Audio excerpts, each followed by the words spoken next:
tools, pump, rags, lube. All right, oh, music, that's what we need.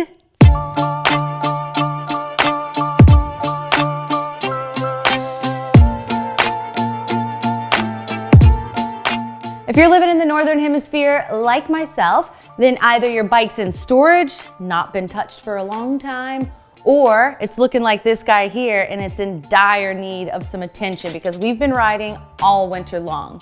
Shorter days and longer nights leave us with a lot of time to sit on the couch and twiddle our thumbs and watch movies. But as they say, if you have time to lean, you've got time to clean your bike. I'm gonna share a couple of mindful maintenance tips so that your bike can ride smooth for the rest of winter and it's not gonna turn into a big rusty pile of crud.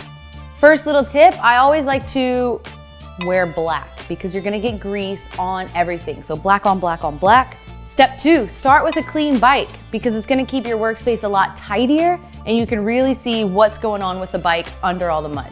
I wash my bike or at least rinse it down after every ride in the winter. I don't want the mud to get caked on there, stuck and frozen. So if you wash it when it's still a little bit moist, it's gonna clean up really nicely. When doing that though, be really cautious of all the seal locations and your bearings on the bike as well. You don't want to be pushing mud into those places. So a nice low setting on the hose will be really helpful there. Once the bike's clean, I just like to give it a little wipe down with a nice clean cloth, get rid of all the mud that's still lingering around. And while you're there, it's a good idea to wipe the seals on your fork as well as the seals on your dropper post. And if you have an air shock, do that as well. Before moving on to the rest of the bike, I like to first address the chain.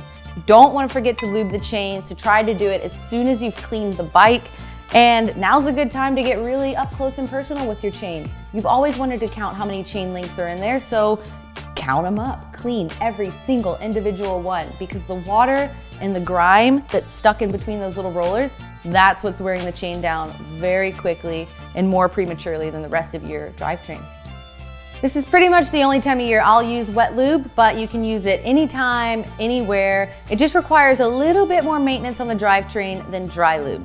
Wet lube has a higher viscosity, which means it's a little bit thicker than dry lube, which is great because it's more water resistant and it's not gonna rinse away in those big puddles. After cleaning the chain and lubing it up, I like to let the lube sit there for just a little bit of time so it can really penetrate all the rollers and the moving parts, but don't forget to wipe it clean.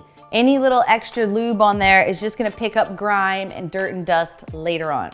Moving on, now that the bike looks nice and clean to the naked eye here, I like to use a little bit of protective sealant spray on the frame. That way the next time you go out and ride, the mud and the water, it's gonna drip off a lot easier. But do be careful. You don't wanna just go spray it free willy-nilly all over the bike because guaranteed you're gonna get it on the rotors and the brake pads and all the places you don't want the spray. So what I do instead is I apply it to a little bit of a clean rag and then just wipe it onto the bike. You pretty much get the same effect and it looks nice. We're finally ready to actually service the bike now.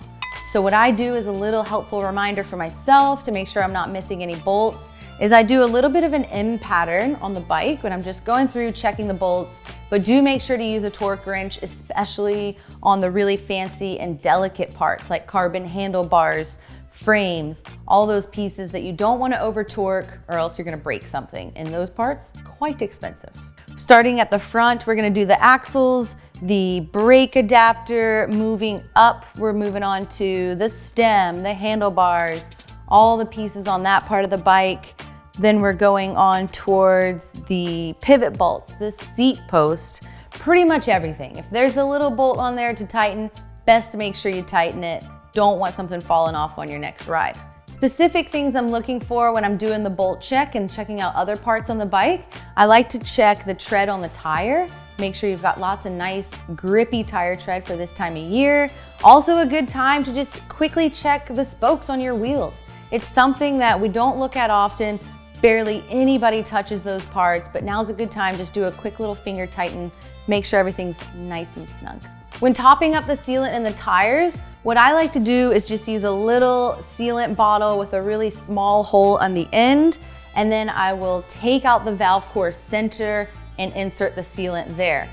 That method works really well for me. I don't have to rip the tire off the bead and the rim. I don't have to risk damaging the rim tape because you know how frustrating that is. You just go to put a little bit of sealant in there and before you know it, you have to pull the whole tire off, do the rim tape, and then you mess it up again. So don't be that guy or girl. Now that I've got the bike in the stand, it's a good time to just shift through the gears, make sure everything's working really nice and smooth. Hopefully, if anything's off, it's not catastrophic and we can just do a little barrel adjustment on the lever. If you do pull your brake pads out and they're a little bit glazed over, some really fine sandpaper just to rough up that top layer can be really nice and helpful, give you a little extra bite on the next ride.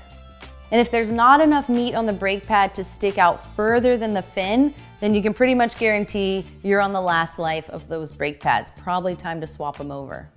One little thing on the bike that can go overlooked all the time is checking your air pressure. It's pretty uncommon that you're gonna lose air in your fork or your shock, but as the bike's in the stand, it's nice and clean. I might as well check the fork air pressure, make sure it's where I want it to be.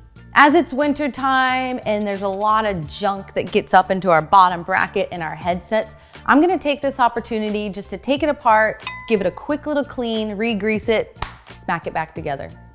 This is definitely not something I do every time I service my bike, but I have time. It's not gonna take very long, and I can guarantee you it's gonna look really gnarly in there. If you enjoy these bike maintenance tips and videos, then please subscribe because you don't wanna miss the next one. And if you're looking for some more in-depth maintenance, we did a video this past summer and you can find that link below.